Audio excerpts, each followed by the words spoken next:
It just goes like this. What's up, Gianpierre? How are I like it, man. What's up? Happy to be here, brother. Thanks, man. Thanks for coming through. Absolutely. We're trying to make this happen. For a minute before it was set up. Quick background. I know you through Jason Green, my old neighbor, real estate agent, who basically helped me get plugged into the headshot business here in South Florida. He introduced me to you. You happen to be a B-boy, so we instantly connected. That's right. And how are things going, man? How's life? It's 2023. How's the real estate market? You know, man, if I think about it, we met around that time that you mentioned about 10 years ago.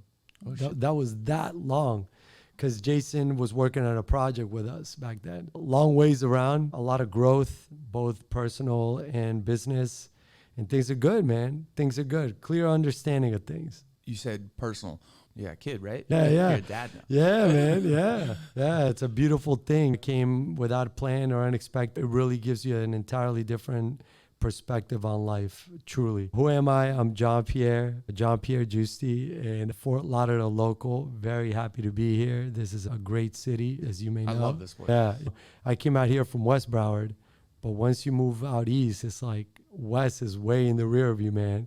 I'll go south and north before going back west. But yeah. So to tell you a little bit about growth, business-wise, I've had an opportunity to the profession I'm in real estate market, from crashing to a low bottom, to picking back up, to smoothing it out or getting more steady, and then seeing a pandemic happen, which is something I've never experienced or heard of, and seeing how that impacted real estate, even personal, social life, and maneuvering through it, man. And I think once you're rooted, you learn how to take all the punches. So it's a pretty good thing. Everything basically soared during the pandemic. Is that only because we don't have enough properties? I think it was a variety of, if you take a look at the market in the country, not just Florida, we've always been a very popular seasonal destination, especially when you're close to the ocean.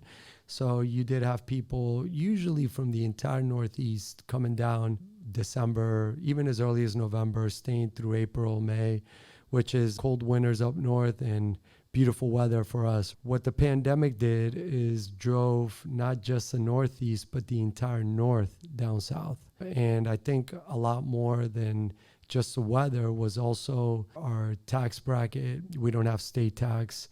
Our benefits of claiming your primary residence in Florida, even when you do your taxes, you pay different amounts, different percentile. It might not sound so interesting if you're an average American making somewhere between $50,000 to $150,000 a year, but when you're making $1 million plus a year, it starts to make a lot of sense to come down here.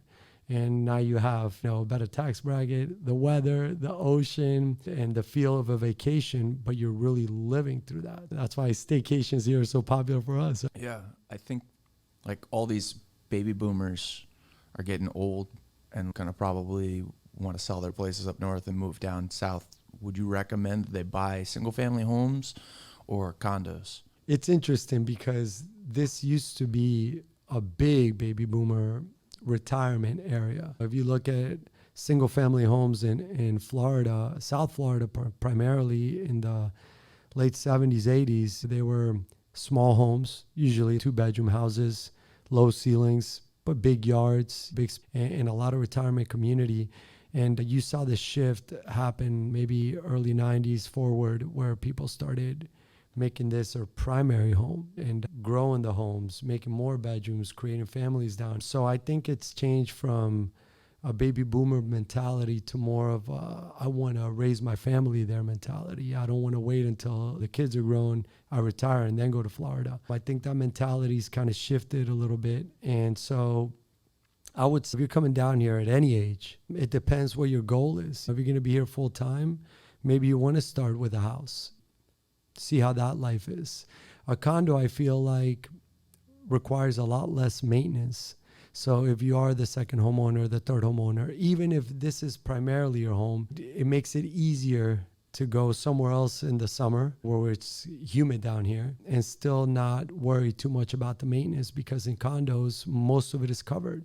You don't have to mow the lawn. You don't have to clean the pool. You just got to get maybe a cleaning person to come and check your unit. That's about it. So it really depends on the goal. If you require less maintenance and easy living, I'd say a condo. If you're going to be here full time, you want more space, more privacy, more peace, go for the house. Heard. All right, so I see you on Instagram all the time, and you're always on the beach, and you're always doing fitness stuff, and I see you hanging out with your son a lot. How are you able to do all that and stay number one in the real estate game? You know, that answer is short, right? I would say I chose to work smarter instead of harder. And what I mean by that. For example, when I started real estate, I was doing a variety of businesses, trying to see what really made sense to go with. And in doing so, when I did real estate, I would do one deal every 3 months, 4 months. And it was a great additional source of income. But the reason why I was so reluctant to it is because it required picking somebody up, taking them to houses, sometimes more than one county. So you're thinking Miami, then Broward. And it would be a lot of time invested with a small result. So what I chose to do is start working in a smaller area, but be the best at it, be the specialist of that area. And because myself, I lived in condos most of the time, I decided to start farming within the buildings I live in. So I don't even have to get in a vehicle. If somebody wants to see a property, I just go up and down an elevator. So by doing that and establishing this area as my marketplace and repeating the same formula in the surrounding areas, it allowed for me to create a lot more time to do other items, whether it's other businesses, which was the idea at first, or just maintain a balance of life. And I've realized over time that in a commission-based business, it could get a little intense. It could get a little stressful. It depends what you do for peace. What I like to do for that internal piece is I move to the beach. So every morning, early morning, I'll go downstairs, hit the sand, do some meditation. Sometimes if it's a beautiful day, I put up a little video of the waves, share that with the people. Fitness for me is therapy. It's like my therapist because it allows you to release so much. I got into boxing lately. That's a phenomenal release, man. And I do all that. I'm able to manage a schedule through real estate where I can spend a lot of time with my son, not miss those cool years, those adolescents, and at the same time be able to focus on real estate. We did have a tremendous year. We were awarded number 1 within our company. I got to say, man, Coldwell Banker is one of the big names. They're not just national or domestic, they're international as well. There's Coldwell Banker offices in South America and Europe. So to be awarded number 1 for the entire state and be able to keep a balance is what I think the way I would define success for me. Okay. So your schedule, you have a routine every morning, every single time. That's right. Okay. That's What's that right. like? You wake up in the morning, you go to the beach. Wake up in the morning, man. There's a lot of space in between that. You got 24 hours in a day. How are you spending that 24 hours? It's a great question. I used to get caught up going down those wormholes of social media when I woke up, or sometimes at night falling asleep. And time can go pretty fast that way. Waking up, checking emails and doing all that can work too. But for me, I noticed it pulled a lot of time because you also get distractions through there. Not every email is business related. So I decided to shift it up a little bit when I moved out to the beach, and I would just wake up, wash my face with some cold water to really get up, make some coffee, and boom, hit downstairs. Or sometimes I even go to the bakery downstairs, get the coffee there, walk right to the sand before I have thoughts of the day or what I got to do, my to-do list, the whole thing. Before any of that, I'll sit on the sand a little bit and just meditate, man. Try to breathe deep, keep my mind at ease with no thoughts running through it. If it's a nice enough day, like most days, I jump in the water after, do a little swim. Man, that wakes you up, gets you started for your day. You feel fueled. I haven't even had breakfast, but you feel fueled. Do a little yoga out there and get back. It's still early morning and get right at it. Either hit fitness in the morning or late afternoon. And between that, start with then, what do I got to do? What do I got to conquer, really? I try to set up a task list that So like what time are you actually getting to work at? depends on the day, man. Some days you do get meetings early morning. Ideally, between 9 and 10 is where I'm really rocking and rolling. My mind is clear by then and I'm on it. Sometimes you get those 8 a.m. breakfast meetings. So you maneuver. I try to stay as consistent as I can with that routine. Figure once I'm at the office or once I'm answering those emails and getting to it, real estate comes with days where you think you don't have any appointments, and then you get called, bombarded with people that want to see this, want to see that. It's a beautiful day out. Everybody wants to see property. It depends how you treat it. If it's qualified buyers, because I qualify to make sure the time is well invested. I dedicate the time to that. How do you qualify? Asking questions, making conversation. It's actually a great way to build relationships. Most people will tell you a lot when you ask the right questions in an easy manner. Not like it's a, let me see if you're good enough for me to work with you. It's let me get to know you, understand what you're looking for, why you're looking for it. Maybe you're in the right state of mind, but moving in the wrong direction. So I try to add value and create value and show you why I am that good in my field. But the only way to know that is to listen more than to talk. So I ask the right questions. What is it you're looking for? Is this a property for you? Is it a second home? Is it an investment? Is it both? And if it is a property for you, what is it that you must have? Before we even talk money, what is your desire? What will move you? Because I feel like the real estate I sell, the emotional component is probably just as equal or more important than the financial component. Once you reach over a certain value in sales, when you're looking at $1.5 million, $2 million and up, there's a shift in the buyers. It's mostly cash buyers. It's not people that depend on financing. If they get financing, it's to leverage the banks.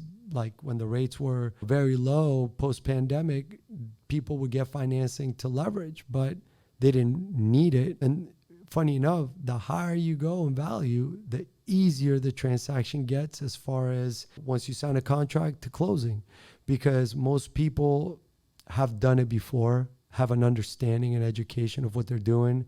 They usually have financial representatives, attorneys. They got teams of people that handle a lot of the details, and those people are on it. That's what they do for a living.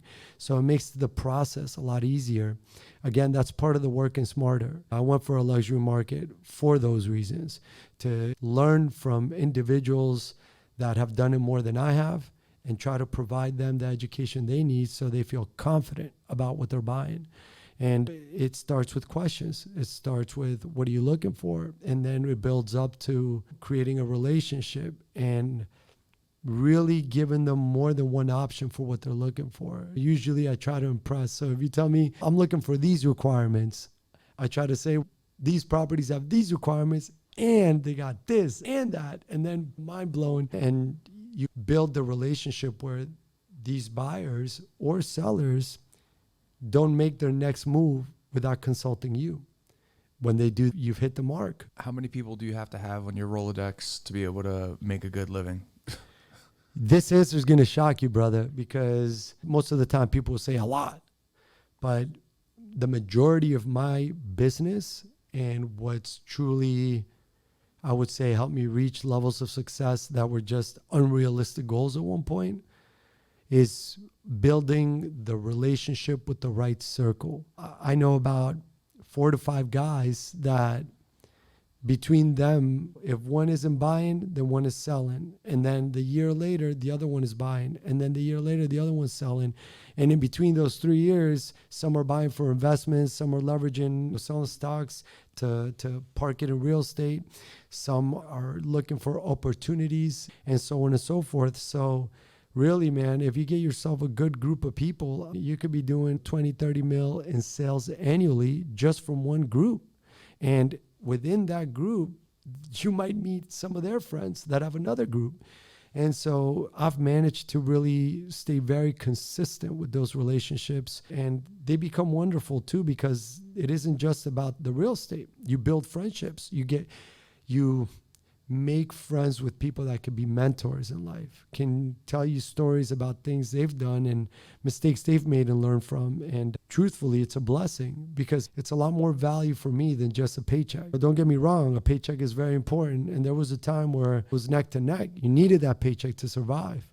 But once you become a specialist in your market and you learn a lot more, these relationships can do so much more, can make you more intelligent, make wiser decisions, especially in investments. When I look to invest in new companies, I talk to people. Some of these people that I met as a customer one time, and now they're a friend. And hey, what do you think of this business? What do you see wrong with a business like this or a business model like this? So it's become more than just a transactional based relationship. Yeah. Heard. Yeah. Make friends. Listen, man, the most successful people have been friends with the right people, and that's allowed them to become the most successful. It truly has. And any 101 business book will tell you that. Heard that. Alternatively, by the way, the choice you make in your partner, that can be something that makes you or breaks you. And that I learned too, not just in my own experiences, but talking to people that have been around longer and have successful marriages and some that don't. So you learn a lot. Dang. So don't choose the wrong person. All right. I have some questions written down on this paper I wanted to ask. What are your, so those friends that you made or the people that you decided to do business with, where did those people come from? Did you meet them out at a restaurant, a bar? Did you meet them on social? Did they come through the agency that you work with? So the majority of my business, truthfully, even when you market and you put yourself out there, that's very important.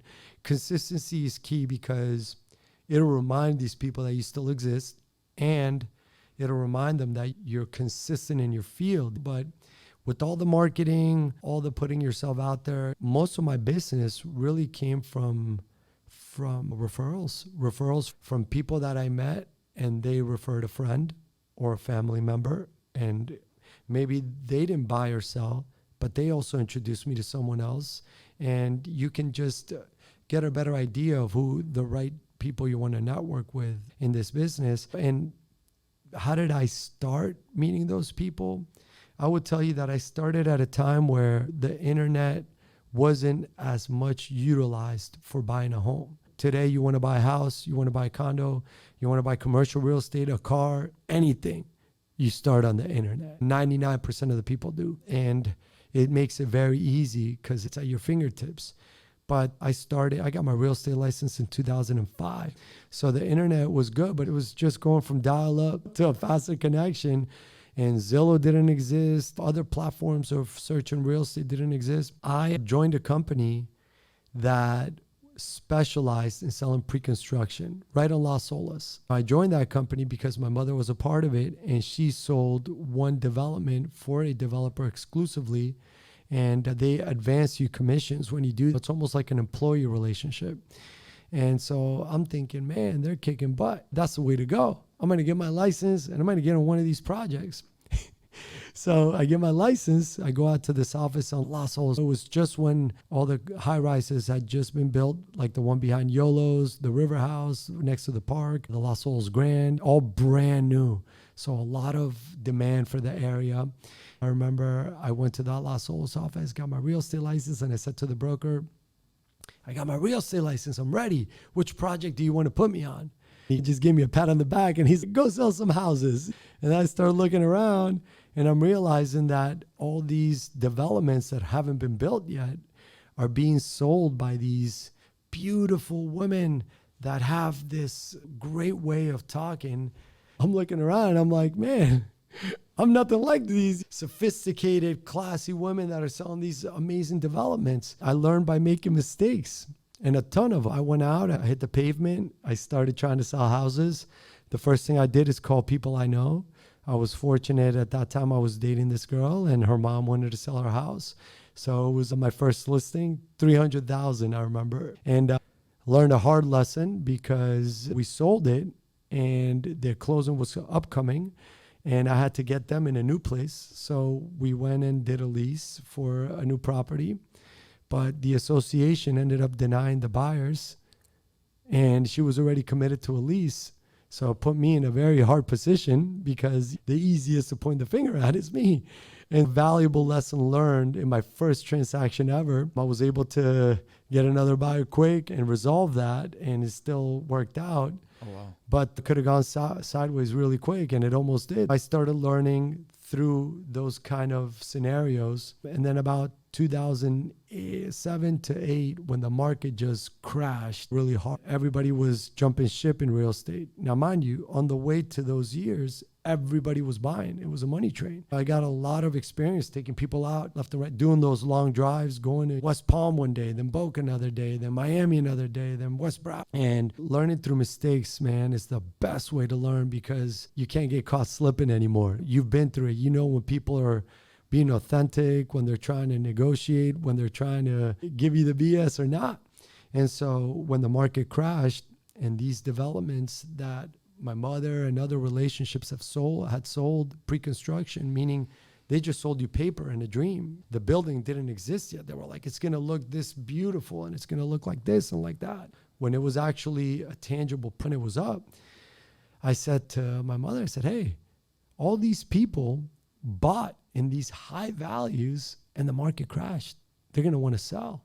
They're going to be scared to lose all this money, because that's what was happening. The headlines were scary. And so I said, why don't we call everybody that bought and say to them, let me help you lose the least amount of money in your investment.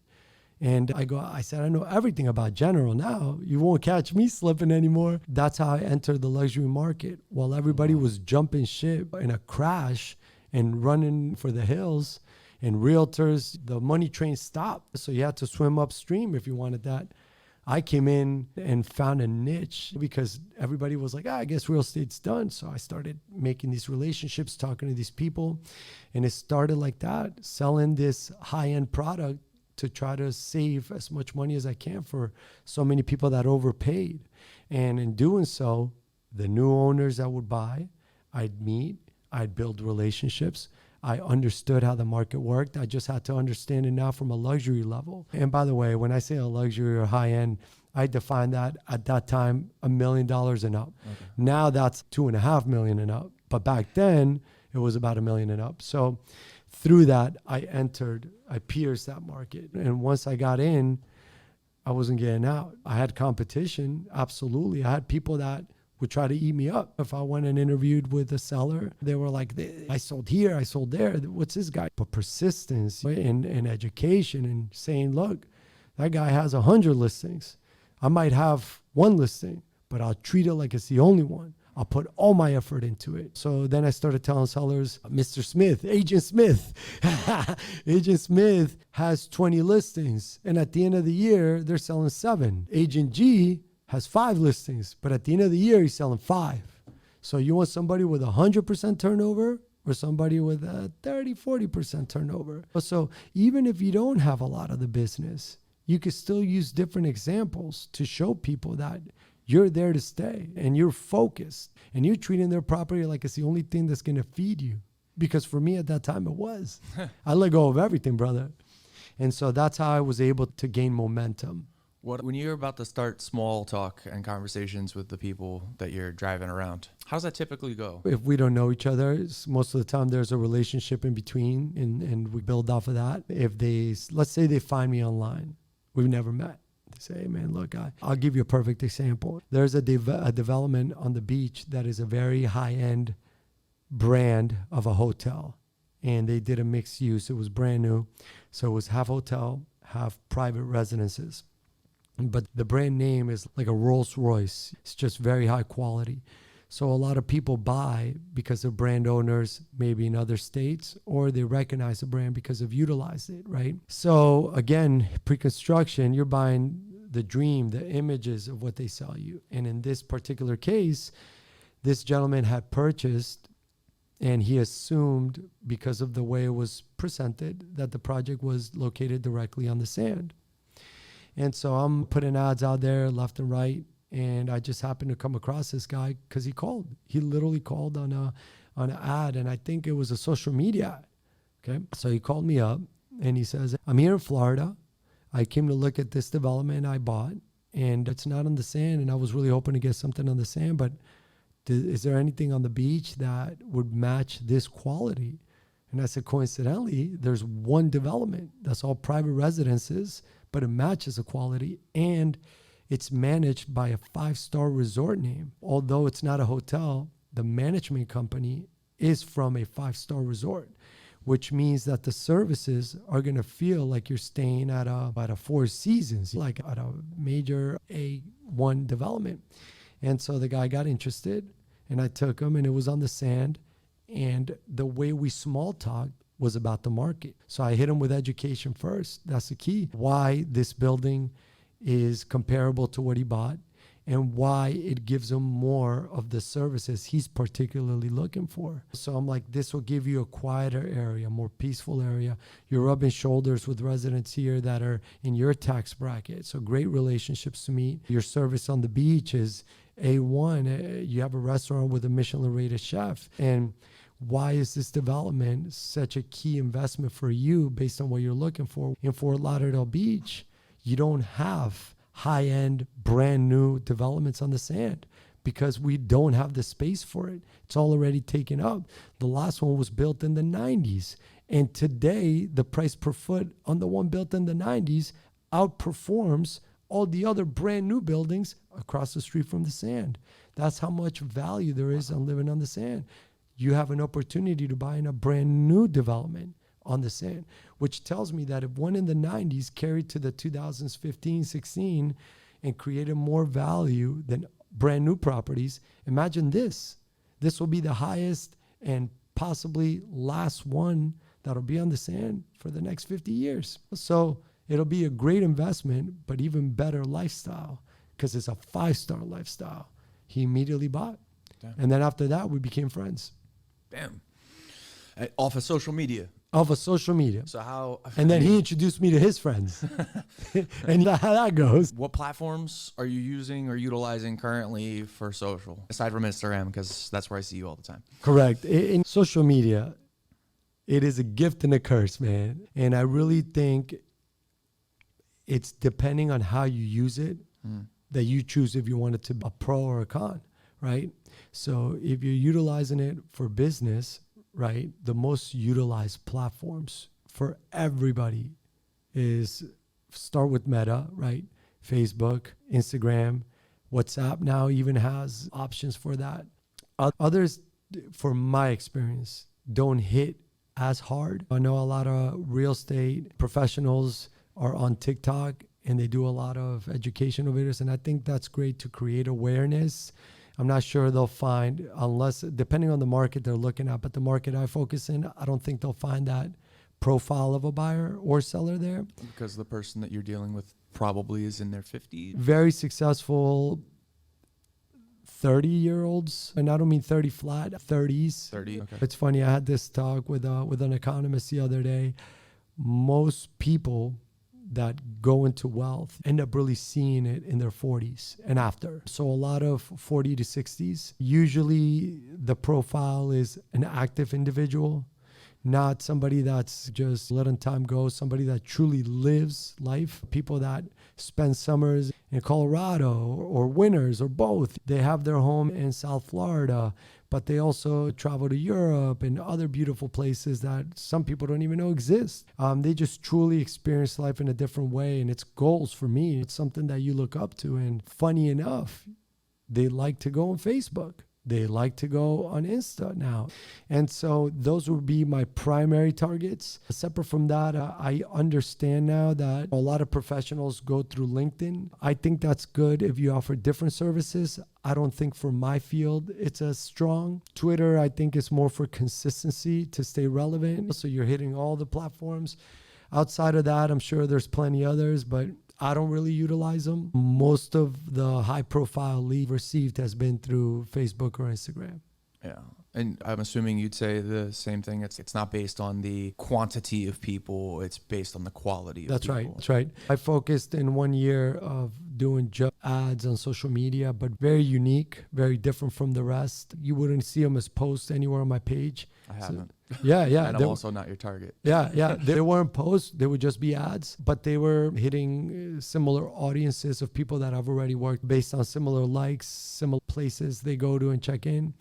And with all that being said, I would tell you that you still get a lot of not qualified consumers, but you have to weed through that. You have to weed through that because you never know. Sometimes it's the son or daughter of somebody who is your perfect profile of a customer, and they see what you're doing and they put their father or mother on and they're like, hey, look at this guy. Sometimes it goes through those channels. Sometimes it's the consumer directly. And again, I had to change the ads halfway through the year and made sure I put starting prices from, because I was weeding through so many people. And so I started putting starting prices $2 million and up. Oh, wow. Starting price $2.5 million and up. In certain buildings, I'd go even higher because I'd want to make sure that even if they buy a $2 million property, they're financially capable of buying a $4 million property just as easy. Copy. So then comes the engagement, and then we figure out what do you truly want. But I know that you came to me on a very high value point. So likelihood is you're going to be able to purchase at any of those comfort levels. So those are the main ones I use, and that's one aspect of it. There's a variety of things, but what else? For me, it's maintaining the relationships that you build and staying consistent with them, because so many people don't realize in your phone right now, in your contacts, how many people you have that could truly take your business to the next level. You don't even know. It might not be that direct person, but they may have a friend, a relative that is that person. Separate from targeting just marketing with or target marketing. There you go. I also do, pick up the phone, call relationships, the right relationships, email campaigns to databases I've built. So real buyers, real sellers that I've personally worked with over time. I send them a few emails. If it's a good investment opportunity, I send an email telling them why. A lot of people like the education. I brand myself as a specialist in market areas that I focus on. So what I do is I provide information through websites to those residents. Look, I'll tell you something. Everybody gets a high when they know their property is worth more than they bought it for. So if you own a property and I hit you with an email like, you won't believe how much your property's increased, hit me up whenever you want. We'll go over that. You're going to call me and be like, you have no intention of selling, right. No intention of buying something else. It's just a mental high. You want to just hear, hey man, so what's going on? You won't believe it. Chris, the unit just like yours, 5 floors below, meaning you got 5 floors of increase, right? Just sold for this. And there was crazy demand.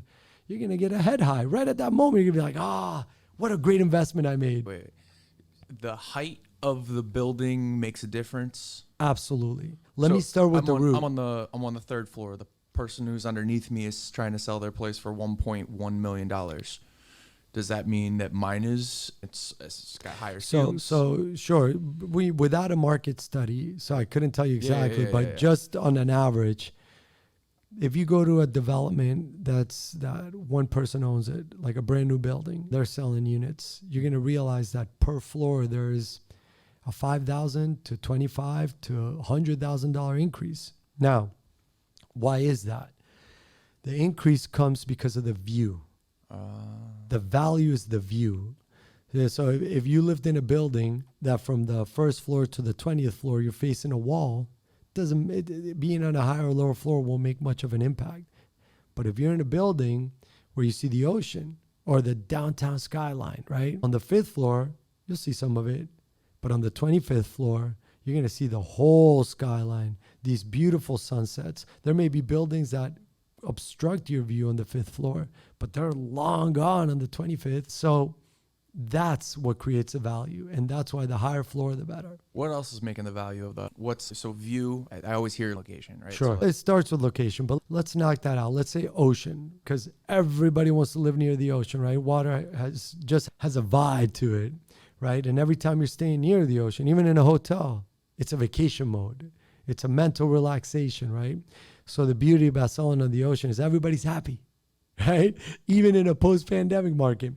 So when you're looking at that and you already got the location down packed, what creates value? We talked about floor height, right? Because it expands your view. Now let's go to the next. Believe it or not, being on the south side is more valuable than being on the north side. Now you might say, why?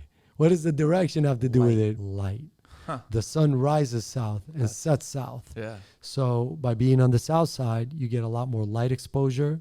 You get to see sunrises, sunsets, and that has a value to it. If you're on the north side, you might see the sunset, but you're not seeing a rise. Right. You still might get ridiculous views. If you go eye to eye, if you compare apple to apple, if you have the same unit on both corners, you're still going to get ridiculous views. You're still going to get high demand, but the south side just has a certain extra to it. It's like the icing on the cake. And there are people who say, I prefer the north. Right. I don't like too much sun.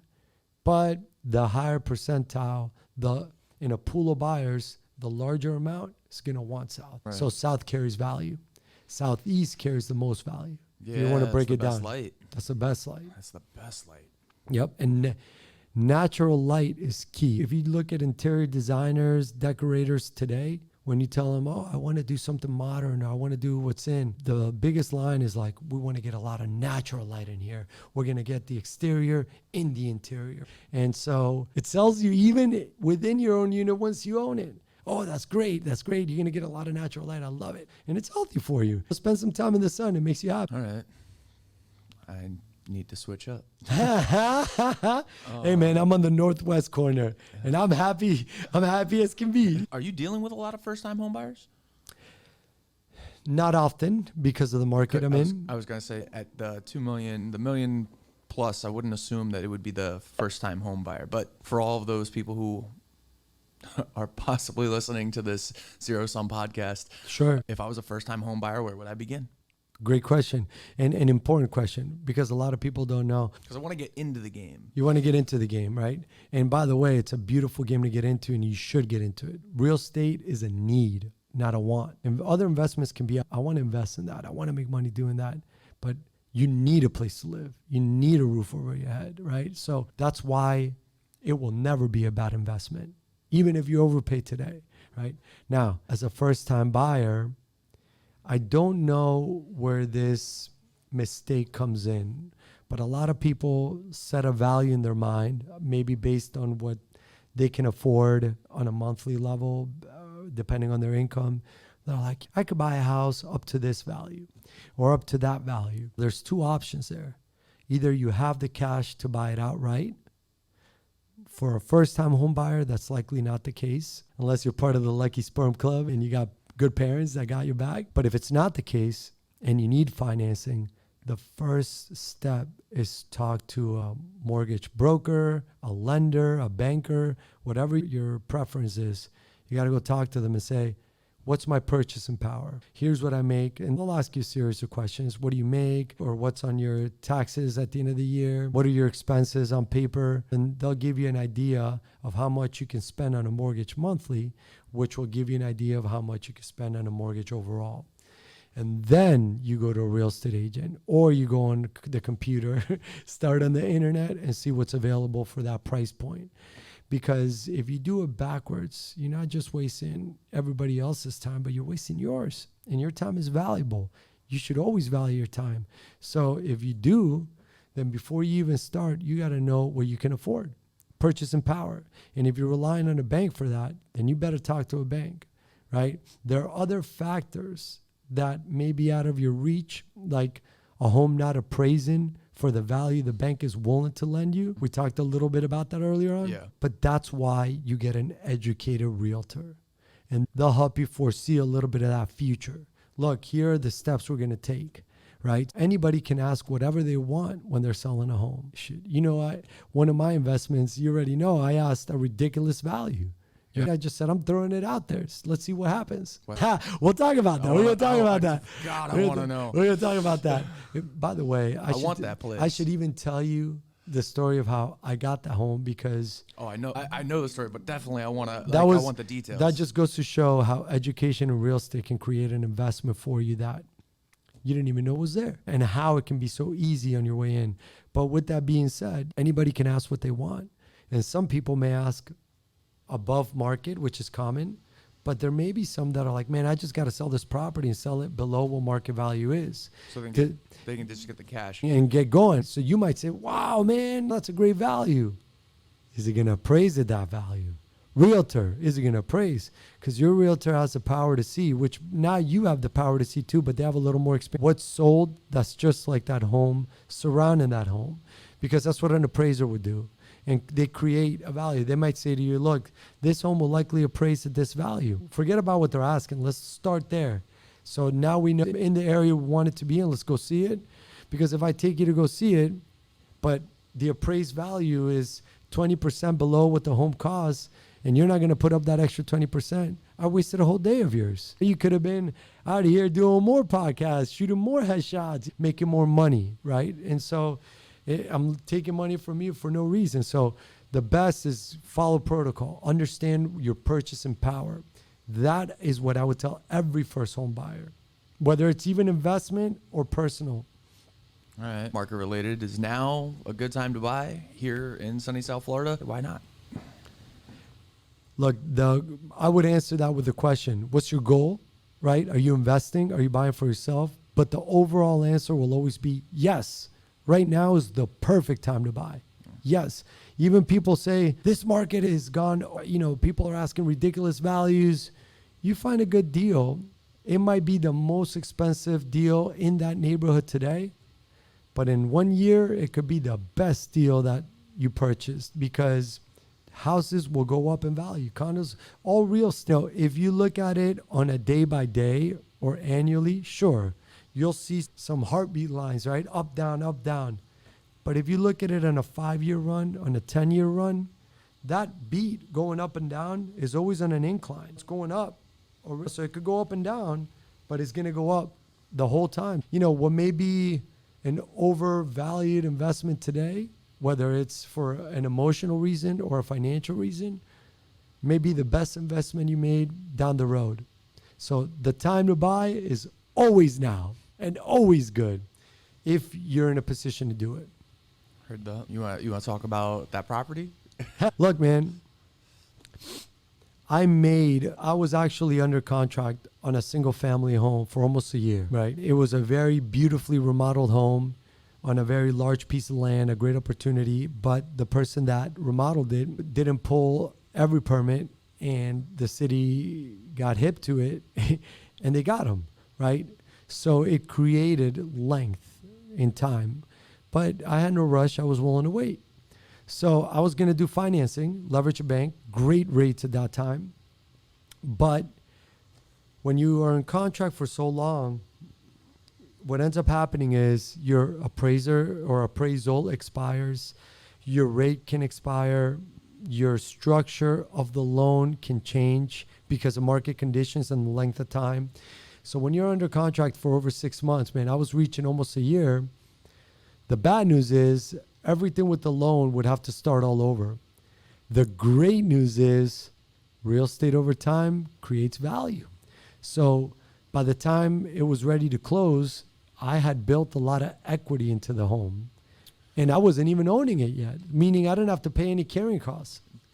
How do you do that when you haven't closed? Like you just have an agreement? You have a contract, you have a closing date on the contract, but when the seller of the time told me what happened, and he says, if you need your deposit back, whatever, I get it.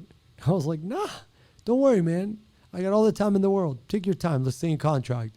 Because staying in contract keeps me locked in at the price we agreed upon. Okay. So I did a long-term extension, and I waited patiently and happily because I knew that equity was being built.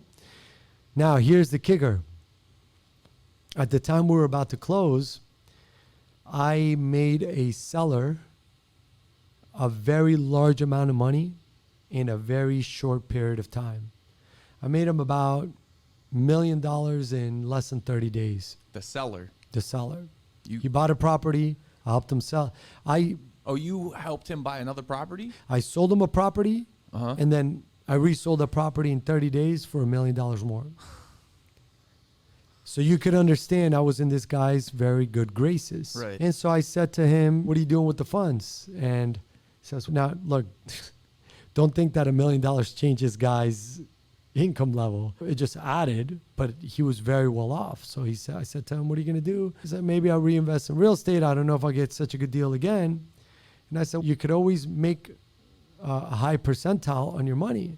And at that time, the rates were very low. So he's like, where? Everything is like 2%, 3%. I'm like, that's nothing. I said, I'm buying this home. Why don't you put up my loan money and I'll give you a nicer percent on your return than anywhere you'll get in the market, even with your financial representatives. So you called them, said, what would be a phenomenal deal right now over what we're getting? And it was still within the range of what I expected. And so I said, great, let's do it. But fortunately, there was no... So you got it owner financed. I got, not owner, friend finance, private finance. Okay. Pays to have these relationships. And so when I did that, although he's getting a beautiful payout, all right, when I sell it, he gets a balloon, right? Makes a really nice amount, even if it takes a year to sell. But I amortized it at a low amount as if it was at the interest rate of that time. So I said, your monthly payments are going to be based on the interest rate today, but your balloon payment when it sells is going to be lucrative because it's going to be at the rate you want, plus you're making income or interest every month. Phenomenal. So I only put up, I want to say, let me think, about 2.2% to buy that house. Jesus. Of what it costs. I'm talking less than 50 grand. That's how much it cost me to buy that investment. Then my carrying costs. So if you go to add it, anything I sell, even if I make, let's say, if that were to sell and you make 300, 400,000 on it, after 40K, 50K, it's all net. It's all profit. Even what you pay this guy, it makes sense. So it was an opportunity that just got better with time. And you're able to understand a little bit of the future if you have the education and market knowledge. And if you don't, find yourself somebody who does. Have you closed that deal yet? I'm under contract, but not closed yet. But hey, under contract is a step up, baby. Yeah, well, you know, I knock on wood. I hope it works out for you. Yeah. If not, if not, you're next on the list, brother. You're next on the list. Some sort of a financing situation. Yeah. That's a beautiful property, man. And for me, it would service a whole bunch of different of my wants. Correct. For me, when I look at something, especially as an investment, I look at what creates value, and more value than most. Good market, bad market. What does this home have that others don't? Yeah. That's going to be attractive on a long term. And so that home is very unique because it's one of only 250 that have an acre plus of a lot. And when you're in Broward County, you can't find that. Doesn't exist. And unless you got more money to spend than most and you pay the price to get it. You buy 2 lots, 3 lots. This is a one-hitter quitter. It was all in one shot. Yep. So again, right now I'm working with a guy that is very intense and finding something because he's limited on time. Everything on the ocean, he feels is a little high price, but I'm like, hey, it has an ocean view. Yeah, but if the market crashes, there'll always be people that want to be looking at the ocean. Yep. That'll never change. The only difference will be they may offer less or may be more aggressive on the offer, but with enough time, it all comes back around. Yep. All right, some questions on being a realtor / entrepreneur. Would you consider real estate to be an entrepreneurial position, job? Absolutely. Career. And I'm going to tell you why.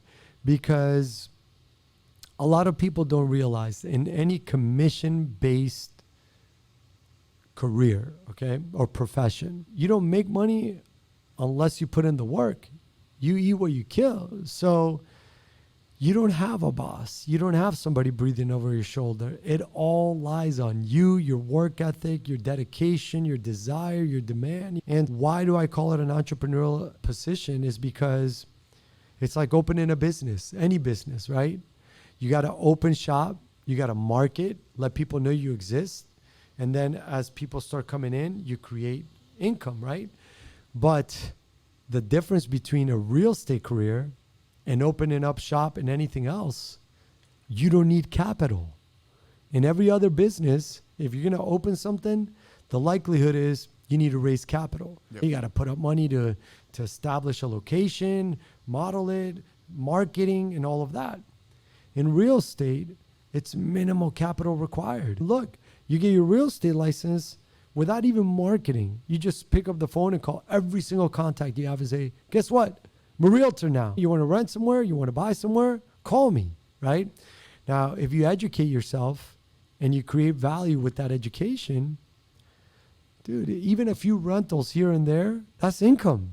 Yeah. And you can use that income to now promote yourself and say, I just did this and this, and create more value for yourself and pull more income in. So you raise capital with your own production if you reinvest it back into the company. I know realtors that sell one property get a nice commission and you don't see them again for a while. And that's okay too, man. That's why this can be an entrepreneurial profession or not. You can treat it as such or not. But if you do, the sky's the limit. Do you recommend people go all in? Why not? Why not? There's no limit to how much you can make. Why not? There isn't a threshold. There isn't, oh, in this position, normal salaries go from here and they max out about here.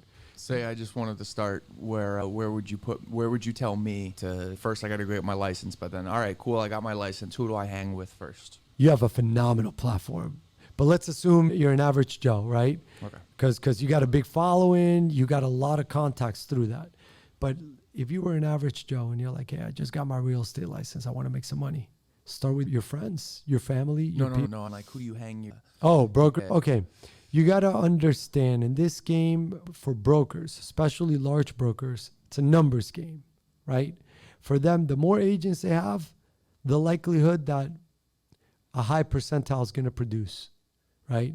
So this isn't like scouting an MVP for a sports league, right? This is, you play, join us. And you do that, that's a broker's perspective, right? But if you're the agent, if you're the one that's going to do the work, your perspective should be different. You should be saying, what can they offer me? And a lot of people get stuck on the splits because you got to share your money with the broker, right? They take all the liability. You got to remember that.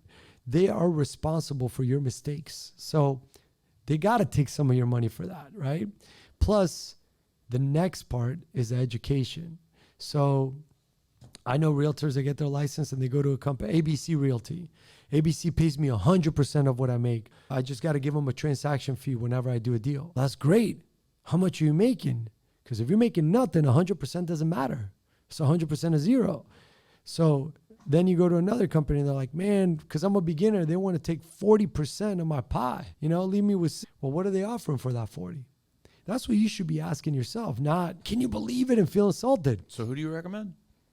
My recommendation to all peers that have gotten their license is go with a big company because they provide education. Getting your real estate license shows you the laws, but not the skills. So you got to get the skills. And most large brokerages will have educational environments. They'll have either videos, they'll have somebody that trains you, they'll have people on site that can coach you. And to me, that's more valuable than how much you're going to get a split. What do you owe at the end of the year? What do you got to pay a month to them? That all doesn't matter. What matters is what can you get from them that can help you create a business? And so my advice is the bigger brokerages have the most investments into their offices, into their agents. They're national companies, right? So go with them to get your education. Now, once you're established, you understand what to do, you know how to do it. If you feel you're better off making 100%, go make 100% at ABC. If you feel that a brokerage representation does nothing for you, go for it. Listen, man, I was with an ABC company at one point because I wanted 100%. But depends the market you want to target. You're targeting a low-income market. Doesn't matter who you're with. It matters what you know and where you can get the person. But if you're targeting a high-value market, they're going to want to know they're not just well represented by you, but the company behind you, the company supporting you. What does your company do for us, for your business and for my unit, for my home? What are they going to do to sell it? My company offers that, this platform, this, that, over 1,000 websites, international and national views, and this and that and this. And that's just them. Here's what I'm going to do. But now you're coming with a good team. It's not just you. You're showing you and the people backing you are all fully invested. That matters to high net worth individuals. That matters. It isn't just you. How many people are on your team typically? There was a time where I had a team of about 8 to 9 agents, But what I realized is I set a goal, and a lot of them were new. But what attracted me is I think people with social skills can do great in real estate because they're easy to talk to people. I hired a few girls that were bartenders because they already had local consumers that were regulars that to go to those bars in those places, they're spending money. So meaning they're probably sitting on a nice financial position. So I said, look, you already sell them. You just sell them drinks. Now you can sell them real estate and still sell them drinks, right? So I hired a people that already had an in, and I showed them how to sharpen their skill. And my goal was if they all make $100,000 at the end of the year, which by the way is much more than they make at their current employment, then it'll be worth it for me. What I realized is throughout that year and some of the next, I helped them reach close to that goal. The lowest came in the 70s, the highest came in the 80s. But that's a big, for your first year in real estate, that's a big amount. If you start to do the math, you're making over $6,000, $7,000 monthly, and you're coming from no career background. So it was really great for them. But what I realized in assisting a lot of agents, I lost productivity of my own because I invested so much time in them. So there's a two-way approach to look at this. You're either in a managerial position or you're in a sales position. But if you want to do both, it's going to be a challenge. Now, some people are built for it. Some people thrive in it. Great. With the right systems and the right administrators and employees, sure. But I love what I do, man. If I could reduce agents, so it's just myself and one agent, that's it. And that's how it's been for a few years now. And a great foundation, a team of very skilled operations and marketing and all of that, the sky's the limit.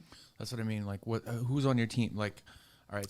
So I have a full-time operations manager, very dedicated and skilled transaction coordinator, a part-time assistant that comes in and does the additional tasks. And then I outsource for a marketing company to stay consistent and current with every gap that we're now filling at the office.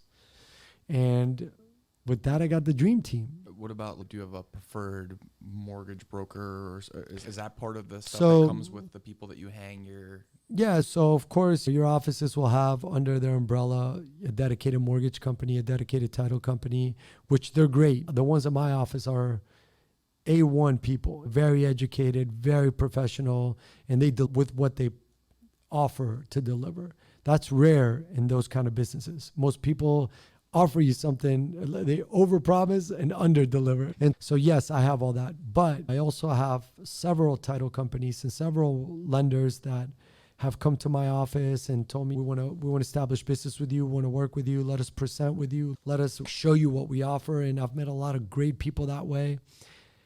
I focus on working with listings majorly. I build my business by doing listings. To do that, I'm working on the selling side. I hold the gold. So everybody wants the gold. You got to come to me to get it, right? At one point or another. So how they're buying the property is not as much as me selling it. And the reason, and with that approach, I don't have to worry too much about mortgage. And in Broward County, the buyer chooses their title company. Okay. So mortgage and title usually already comes with the deal, which, by the way, saves me more time. By the way, time is money. So I'm able to utilize that to get more listings and more business, right? Now, when I do a double-sided deal, which is also common, especially if you market yourself right, I got a lineup of people. It's tough to put your name behind somebody because even if they've done 5 good deals, they do one bad one, and that's the last thing you remember, right? I stopped working for an employer at 18 years old, and the first business I started was promoting nightclubs, right? Because I wanted to always go out. And I'm like, man, I want to get paid. If I'm going to go out, let me do what I love and get paid for it. And it was great. I did phenomenal parties, right? But I learned in that game that you're only as good as your last party. You could be making the best parties in town, But then you do one party that sucks. Nobody shows up. Everybody's, oh, no, his parties. That's what sticks in memory, right? So I learned that very early on. And everything I learned, man, through mistakes, through bad outcomes, has always been a great lesson throughout all the years. Man, I got some other questions here. Hold up. If I already got a job, I already know the answer to this, but if I already got a job, should I get my real estate license? For sure, 100%, absolutely, definitely. Why? I'm going to tell you why. Because you got a cousin, an uncle, an aunt, a friend of a friend, a girl you're going to date, whatever the case may be, somebody's always going to look for real estate. So I should go get mine now? Why not? All right. Why not? Listen, you never know. One deal a year, $1 million a year is an extra $30,000 to your income. Okay. Why not? All right. So like, all right, on that, right? Like, all right, how does a realtor get paid? You said earlier that they split it between you and the broker. So do you have a broker? Who's your broker? Yeah, Coldwell Banker. Okay. Yeah. A realtor gets paid on commission. Commission doesn't get paid until you close. One of the chats I did with Gary, we talked about commission breath because if somebody signs a deal and they're like, oh, I made it. Wrong. The deal could fall apart. You got to stick to it all the way to the end. You don't get paid till the money is transferred from one party to the other and the property is transferred as well. Average is 3% for any realtor, standard in Florida. So you figure 3%. The average home today probably is about 500 to 600,000 in Broward County. 5 times 3, 15,000. 3 times 6, 18 grand. So that could be your average commission. To give you an example on a level that I think people will understand better, right? Most property, if you're coming to Fort Lauderdale, especially anywhere east of 95, you're looking at $1 million home. So $1 million, 3% of that, 30 grand. You want to step it up, 10 million, that's 300,000 in one shot, right? 100 million, $3 million as an agent, 3 million. There are people that go to school 10 years, 12 years to be a doctor, and ask them, when did you start making $3 million a year? Tough question to answer. It's really like a pipe dream though, right? Because 95% of you guys don't make it. I shoot a lot of real estate agents, mostly at the beginning of their career. I don't see them again for another 4 years if they're still in the game. And then it's been 10 years since I shot your headshot. Yeah. It's still killing the game. Still killing the game. But like there's a constant That's right. flip. So look, the statistic goes like this, and this is real, right? Imagine a pie of pizza, okay? One slice is being shared and pulled apart by 90% of the realtors in Broward County. The other 10% are split in the rest of the pie. Oh, wow. Yep. And that's just how the cookie crumbles. That shows you who's built for the business and who's not. And listen, this isn't a real estate business. This is a sales business. Okay. So you're selling product. So if you sell a pen, sell me this pen. Right. Or if you sell real estate, you're selling. If you sell yourself on social media, you're promoting yourself. I don't want that to sound bad, but when you market yourself, you're selling you're selling. Right. You're selling. Yeah, we're always selling. So if you're always selling, this is a sales performance business. I'm assuming it would be like, oh, this is crown molding, or this is like you have to know all of the details about. Sure, that's important. And you do enough transactions, you learn about a home and its condition and, what's good, what's bad. But I don't believe that's what determines your skill. I think your skill, and the most important and truly only skill, even if you don't have the personality for it, is education, knowledge and education. What I would tell any agent is, before we even talk about education, right? What's your market? What do you specialize in? Do you specialize in selling houses and bringing buyers to houses and bringing buyers to condos? Commercial real estate, industrial, warehouses? So you gotta pick one first. Like bridges are in the niches, right? Right. Like, all right, right. So that's what it is. The way I put it is, I go about an inch wide, but a mile deep. And you come to the market I'm in, will be hard to compete. The education part is how you show that you're valuable, So first thing, pick a market, pick a specialty. Look at doctors, look at lawyers. Randomly, I gonna go get my real estate license now. Where would you suggest? I'm in Broward, my first time. Do I pick single families? Do I pick condos? Do I pick rentals? And where would I, as a new realtor, be able to provide the most value? Because I can't jump into $1 million or $2 million listings because I don't know shit about them. So is it better for me to Funny enough, my bro. Funny enough, multi-million and regular is the same for the education you acquire. But what I would say, my recommendation, and this is only my recommendation, show property or focus on property if you're not sure what your niche is, property that you love. Okay. Because when you're passionate, that radiates. People pick it up. So for me, it was beautiful, oceanfront, jaw-dropping condos. Like that dramatic impact when you get out of the elevator and you're like, wow, look at this. For me, I was like, one day I want to live in one of these. So there was tremendous sense of excitement and passion behind it. When I would go to these properties, that sometimes the buyers or sellers will look at me like, damn, are you trying to buy it? Because I get so excited, right? For example, let's use the lofts, right? Because you're the loft man. You already have the education. It isn't something that you got to say, I wonder what this place is all about. Wrong. You already know what it's all about. So what do you need to learn now? What are they moving at? How's the inventory? What's more popular? What do people, if somebody says I'm buying a loft in this building, what would they go for first? The majority. Why not? What if you're an investor? What if when you're not there, you want to rent it? What would be easier to rent? This one or that one? A fully open concept or some that have that division for the rooms? Why? Why do the majority of people want that? I lived in one. I know why. I have an idea. I can talk about why I enjoyed it.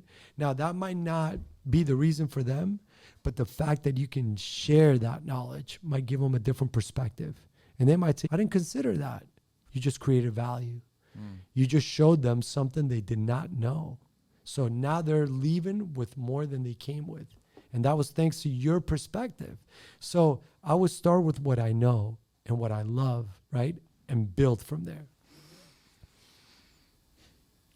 All right, I can't be the only person who's sliding into your DMs to be asking you real estate questions. What are like the 3 most common questions that you get asked? That's good. The first is always, I'm looking to buy either an investment or a home to live in. Should I wait? Should I wait for the market?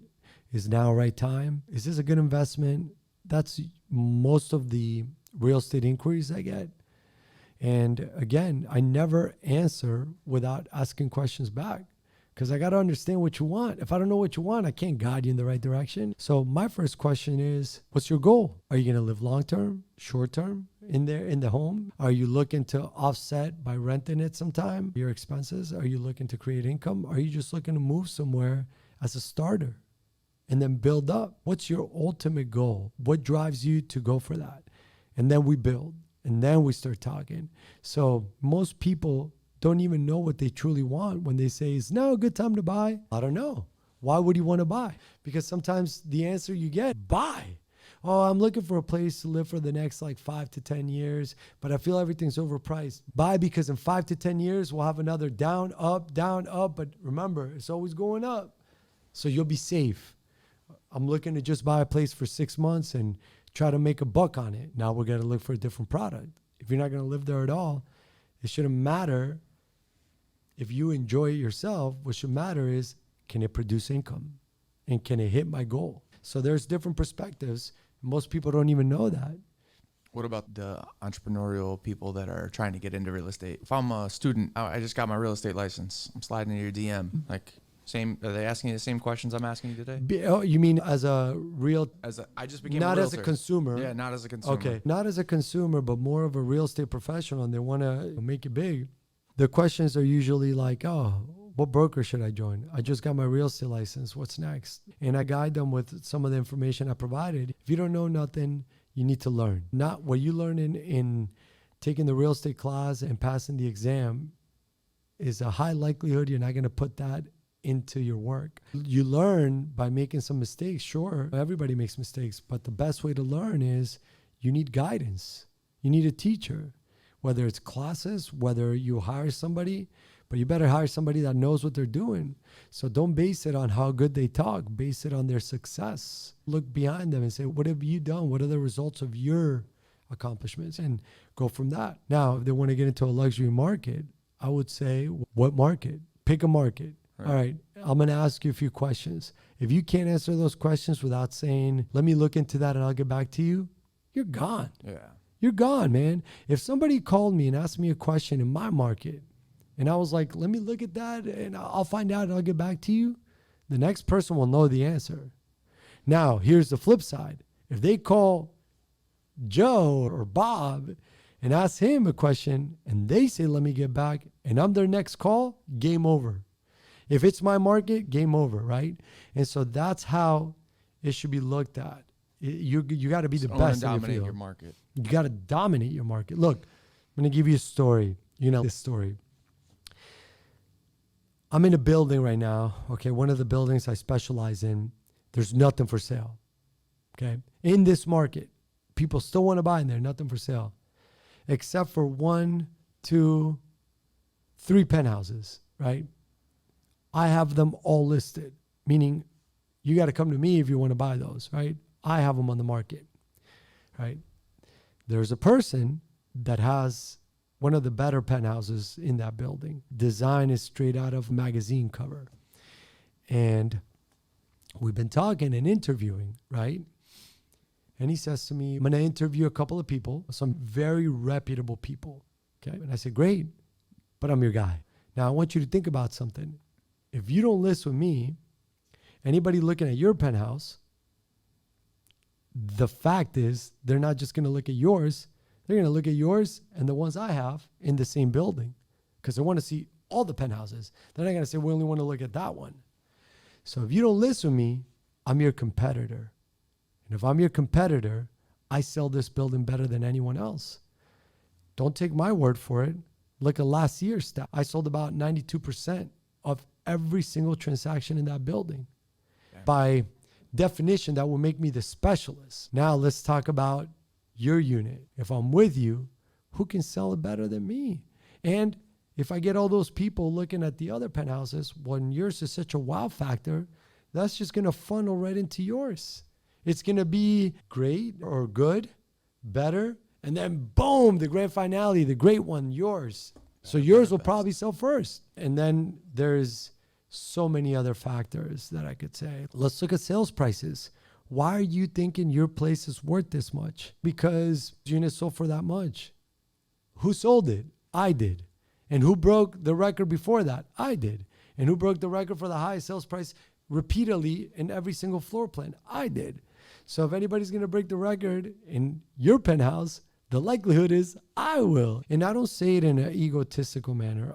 I say very professional, humble. Even in a humble approach, you have to let the results speak for you. So I do. Do you find there's a lot of, I just hear hearsay, right? Because I'm dealing with realtors as they come through, and then the second time they come through, there's a lot of high school, I would say, like bickering among realtors over properties. Because you said just the way that works. Absolutely, dude. When you see that, do you recognize that person's not going to last very long? Or you'd be surprised because there are people. I guess what are the pitfalls or the traps? Yeah. Okay. The trap number one and the biggest, do not treat the deal like it's your first and last deal, because then you get sidetracked, you get distracted, right?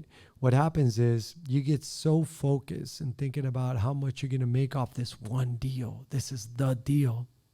That you forget you can use that deal to get more deals while you have that deal on the market, ongoing. So the biggest pitfall is people treating one deal like it's their last, because it creates other emotions that radiate through, like anxiety, pressure. It makes you a little irritable. So it creates tension. And that is felt across the board. For example, there's a guy that at one time, he was a real estate agent, older gentleman, and focusing on a market that sells 500. let's say 300 to 700,000. Okay. Very dog eat dog market, right? Very high tension, consistent bickering type of market. And so through a relationship, he listed a high valued unit that I sold his buyer, but the buyer came with him because he had the relationship. And so when he went to sell it, he listed with the same guy. Now, this guy wasn't built for that kind of business. So the unit at that time was asking 2.5 million. We offered 1.9 million cash, ready to close, right? Now, I send this guy the offer. I give him a call. I'm like, look, I just sent you a great offer, man. Terms are phenomenal. It's a little bit aggressive on starting point. This guy was screaming on the phone. What the fuck? This is insult. But you can feel the way he was being, like he was very pressured and a lot of irritation.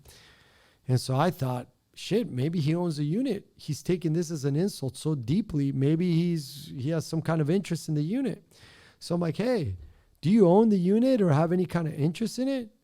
And he's like, no. And I'm like, why are you getting so worked up for? Present my offer, do your job, and let the seller get worked up.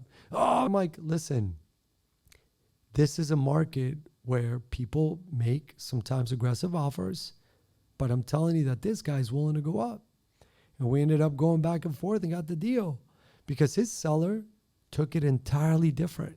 His seller's reaction was like, all right, see if we could get him up to this. And maybe no disagreement, no pressure, not irritable.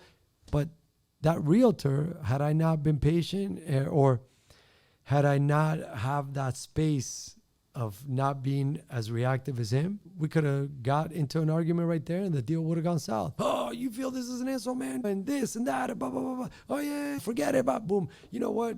Buyer, forget this unit. I got better deals. Let's leave this. So you got to see the bigger picture. Do a lot of realtors get personally butthurt like that?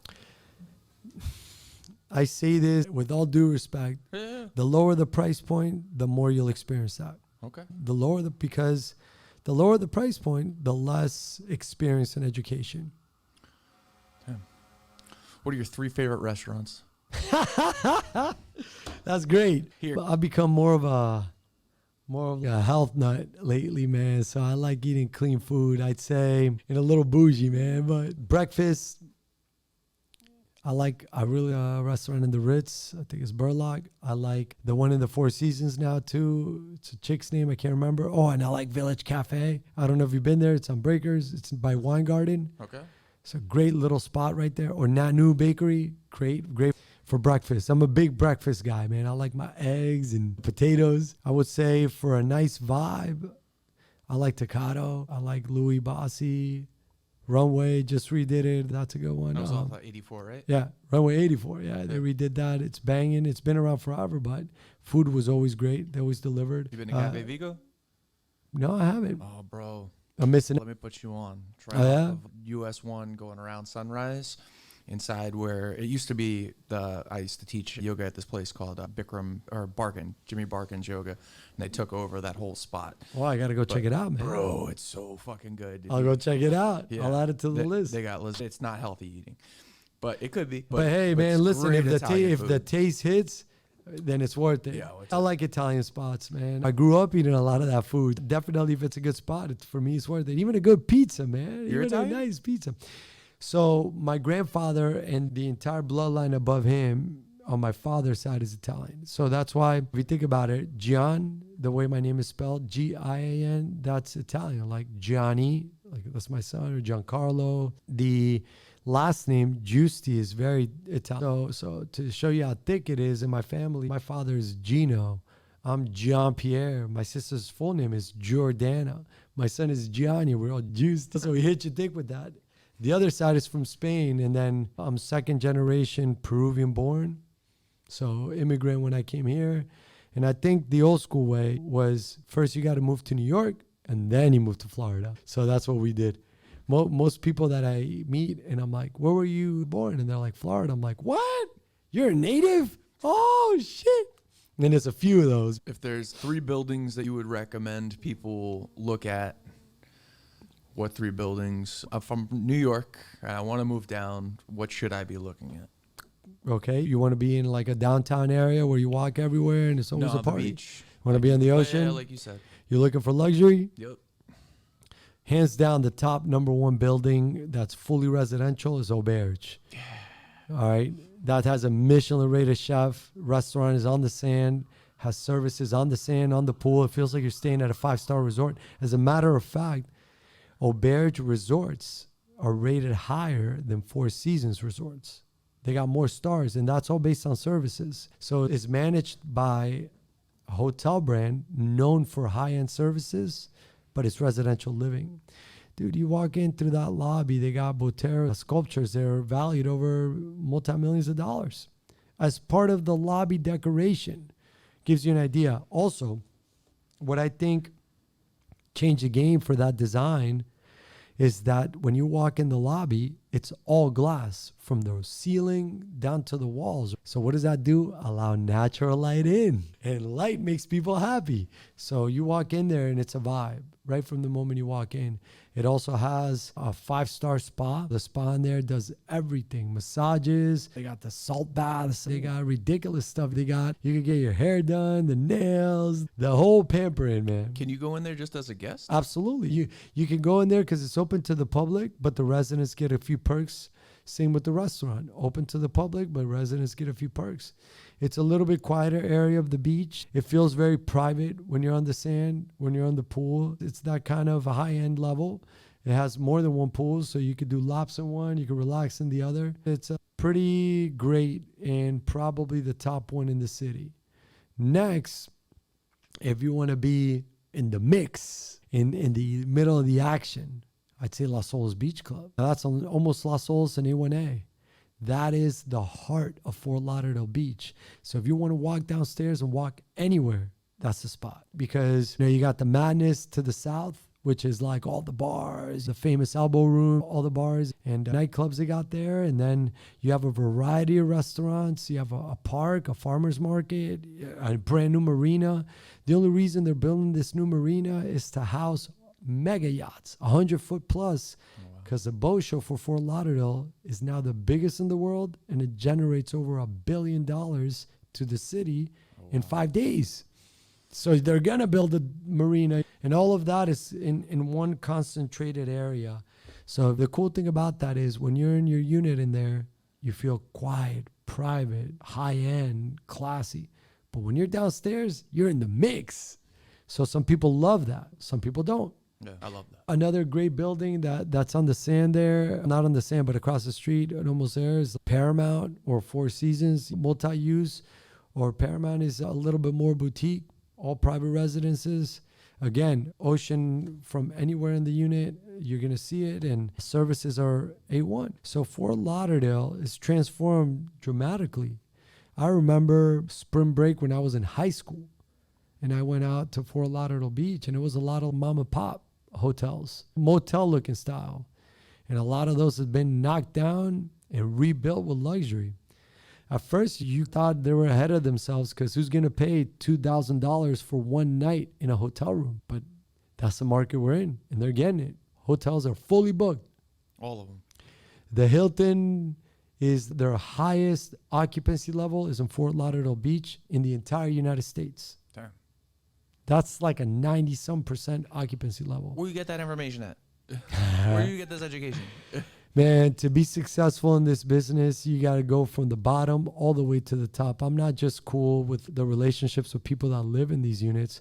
I'm cool with the front desk staff, with the valet, with the people working on the beach, providing chairs and services, the barbacks, the bartenders, the hostess. So I walk around my market area. I live and play there, right? I live there. I sell there. I play there. I sell the lifestyle I live and the lifestyle I want to acquire.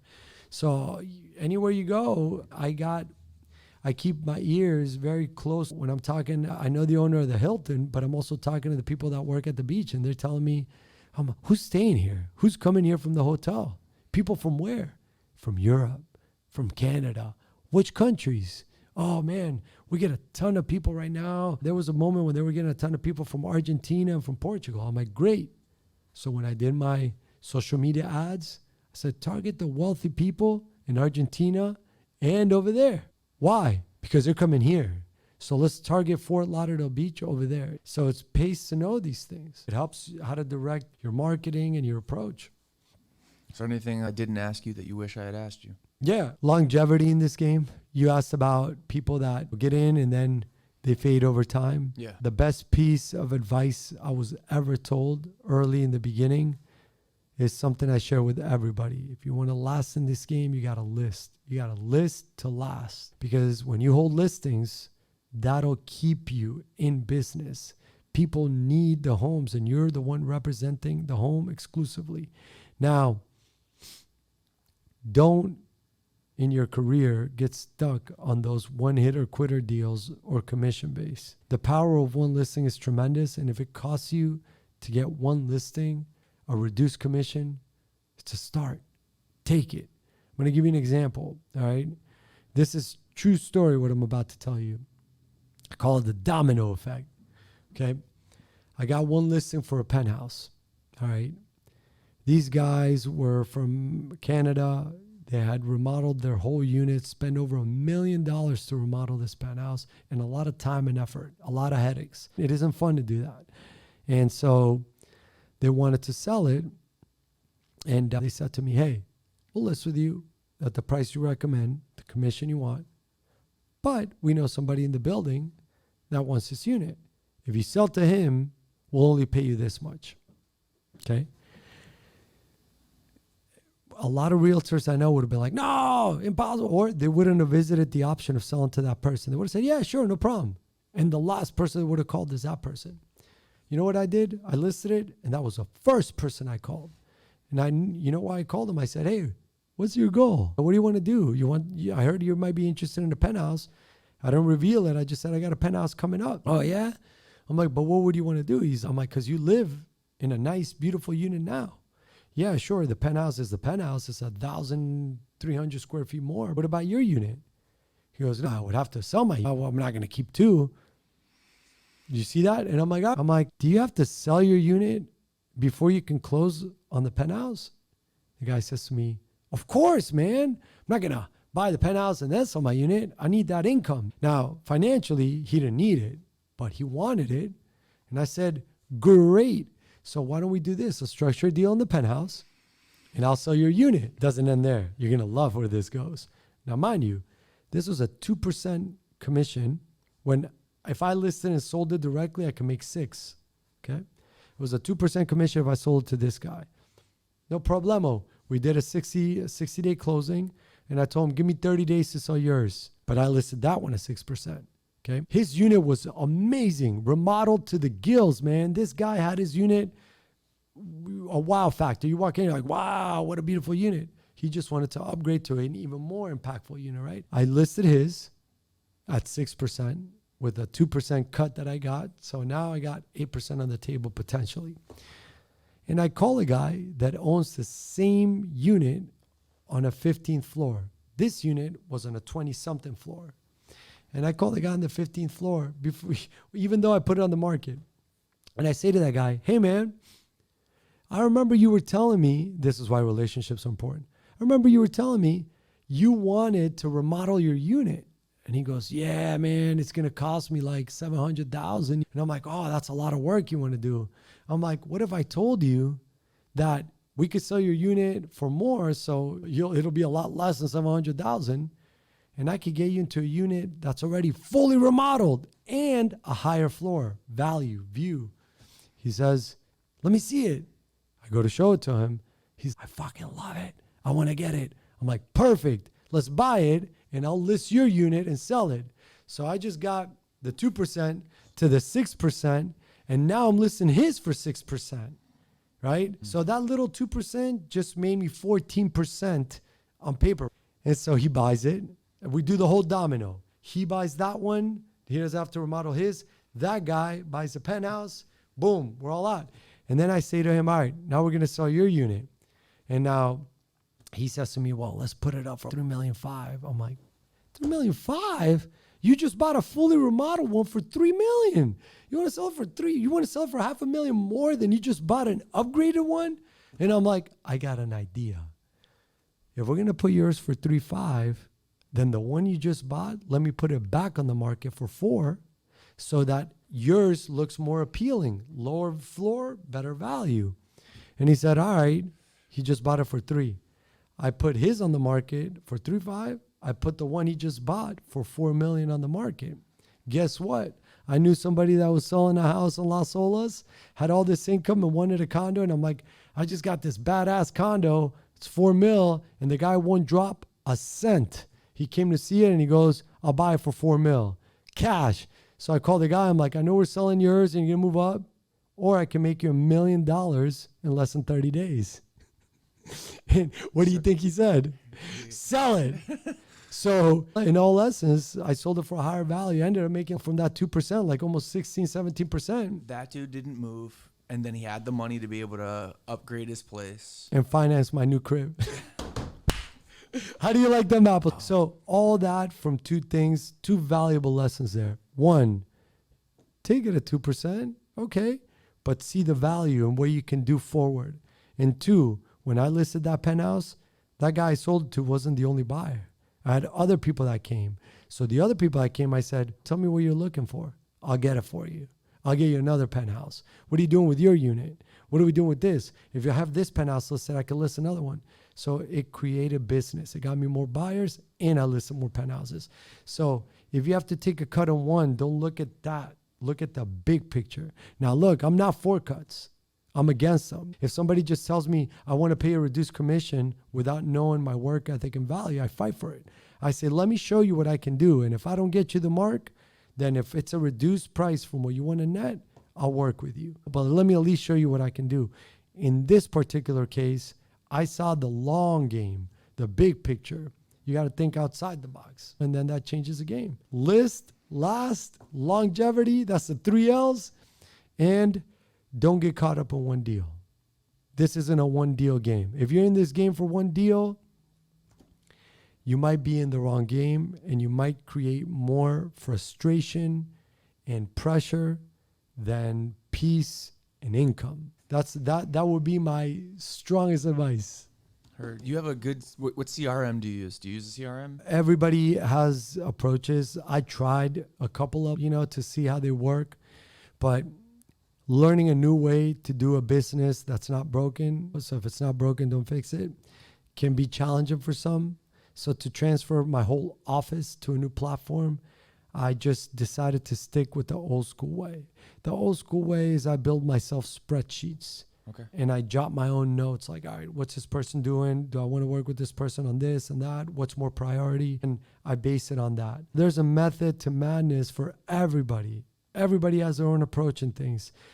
If a CRM is it, use a CRM. By the way, if you go with a big brokerage where they offer you education, they also offer you CRMs. They offer you systems. So it pays to go with them. But it's all up to you and what works best for you. Everybody works differently.